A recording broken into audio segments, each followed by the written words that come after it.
Good afternoon again.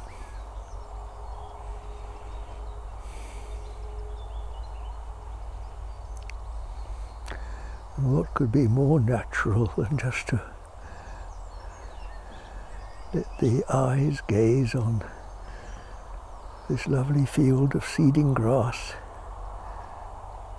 and the ears be open to the summer sounds of birds, and through the trees to my right, some distant traffic.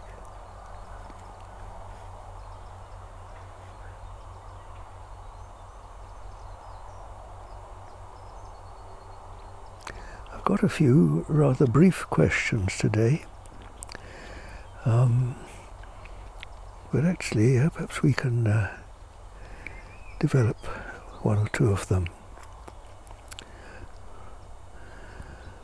Red Lion asks, is it a betrayal to watch other teachers' videos?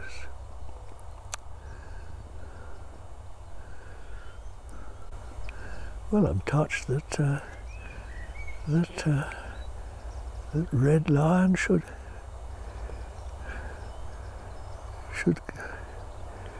have such loyalty that he feels that. No, I don't think it's a betrayal at all. I just think it's very much okay. Shop around. Yes, by all means. Look far and wide, my dear. I did. Actually, when I was a young man,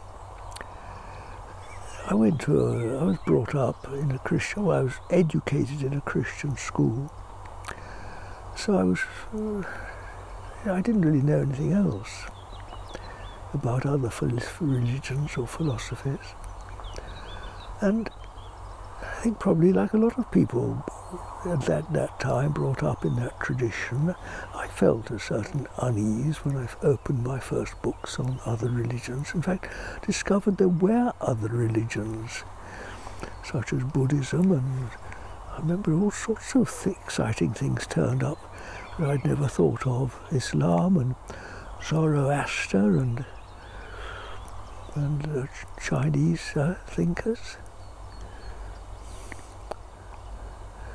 Not to mention the whole vast field of Sanskrit learning, and the Vedas. And for a long time I felt some unease that I was somehow being disloyal to the faith I'd been taught. Now it's become such a common thing to do, and it's most people even think about it.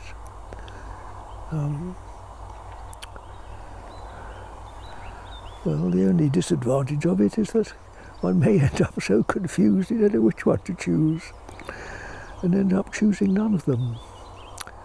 For better or worse, I hardly know. Anyway, be reassured, my dears. I wouldn't consider you betraying myself or anybody else by searching far and wide. Do you know, instinctively I did know it. Instinctively I went to the fields and the hills and felt a relief up there that I never did when I was trying to figure out religions. But I didn't have the confidence to trust it. And it took me a long time before I was able to stand in front of a camera, for example, and say, yes, it's that invisible spirit that is the real teacher.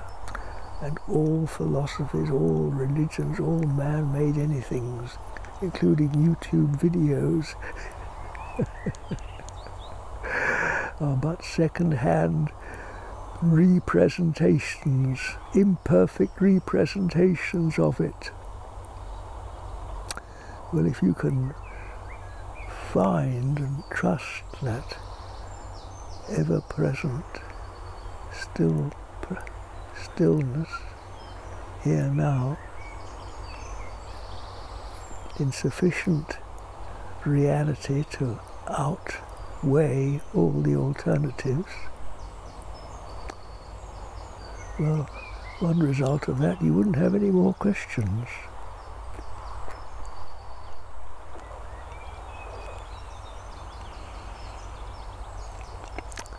Why, when we sin, do we feel the need to confess it? Well, I hardly know, dear. I'm not much of one for confession. I did have a time when I was living in Russia and I loved the Orthodox Church in Russia. I tried to follow it for a while, which involved confessing, which I'd never done before. I was already in my 50s then, and it was like trying to teach an old dog new tricks. All the little children would go up and rattle away to the priest, and there was I, like an old fool, tongue-tied, not knowing what to say. Anyway, there was a very nice priest who sort of put me at my... Yes, in England or in the West, we're not really brought up much to confession. Well, the Catholics, of course, do it, or used to do it.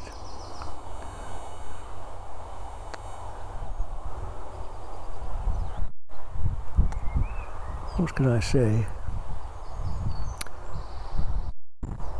When we've done something wrong, something bad, when we've said something hurtful, there's often an instinctive wish to make amends, isn't there? To say you're sorry. I shouldn't have said that. It was thoughtless of me.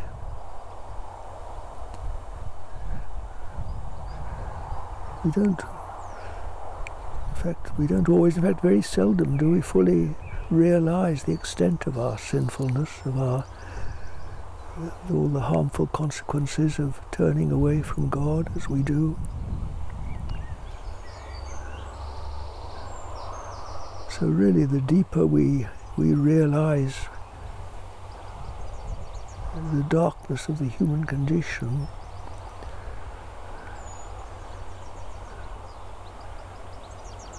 the more we need to admit it.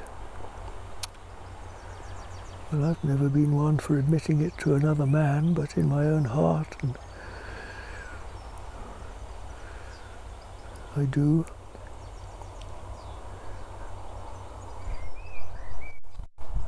We can't really progress towards the light without understanding the extent of our darkness, you see. And we can't let go of our darkness until you see it. So realizing and confessing of our sins goes on all life long. I've often quoted a saying that it's the greatest saints realize they are the greatest sinners. So you see this ever deeper realization of what man is not, i.e. all that dies, all that is not the pure spirit, needs to be realized bit by painful bit. And let go, which is really confession, isn't it? The unburdening of our burdens. And then, if and when, and to measure we find the freedom, then we can be of use to others.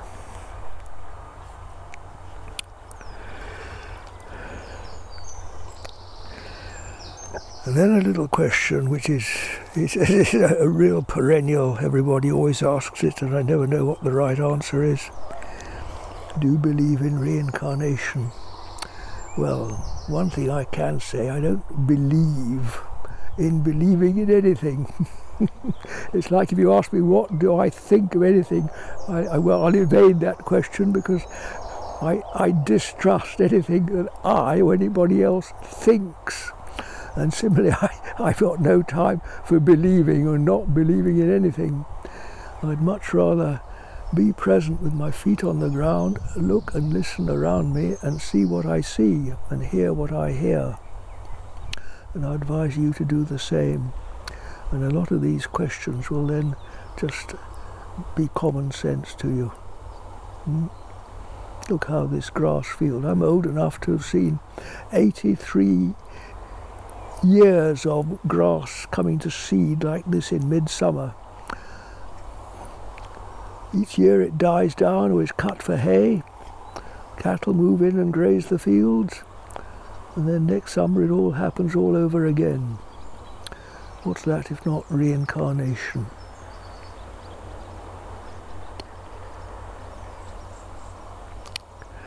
And lastly,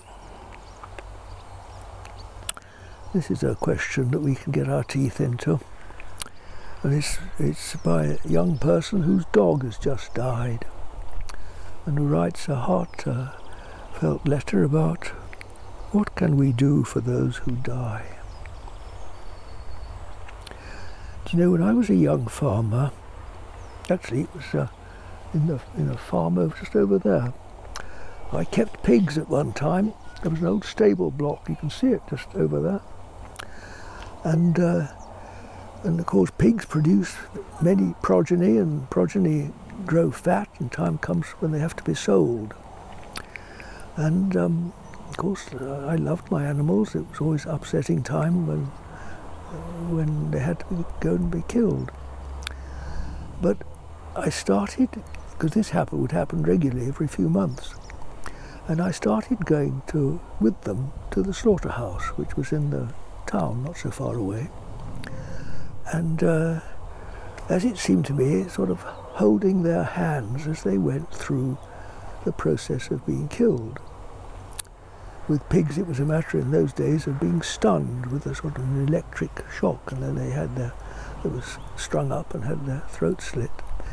And I stood there all through this process, watching them, waiting with them in the waiting pen, and watching them, and right through until they were on the hook. And I just started to meditate not long before then, and I was beginning to get the feel of what it is to be still and to watch from stillness.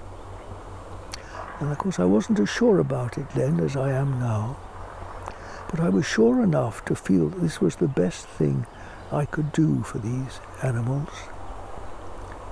It really was like holding their hands as they went through death. And I've had a lot of experience with different animals, sheep and cattle, particularly with pigs, of watching them being killed. And I've always done this. And as years passed, I felt more and more what a meaningful thing this was. And just last week I was with someone who's dying, and I also felt that just to be there, I said the sort of last words, and just to be with her in presence.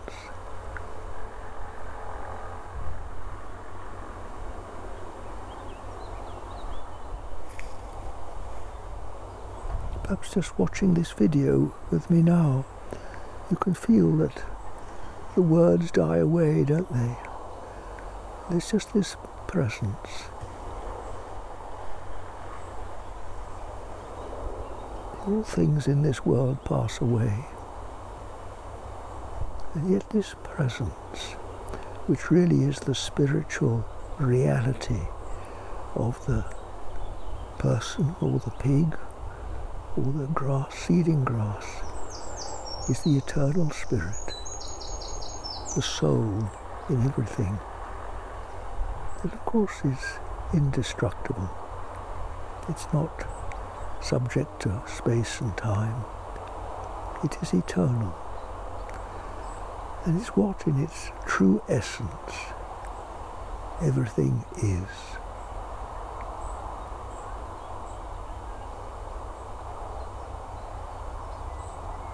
And in that we finally come home. Our worldly task is done, and we return to rest. So, my dear, those of you that have recently lost a beloved pet or person in your lives, insofar as I'm standing here, you see this wonderful, comforting presence embraces not only those near and dear to us, but the whole wide world. And death is really not as real as it seems.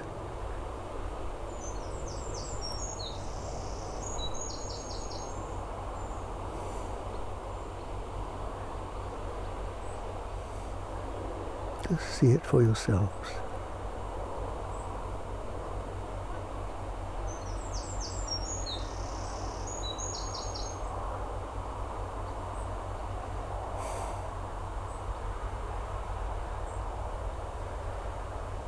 May that blessing be upon all of you this day and forevermore. Bye-bye for now.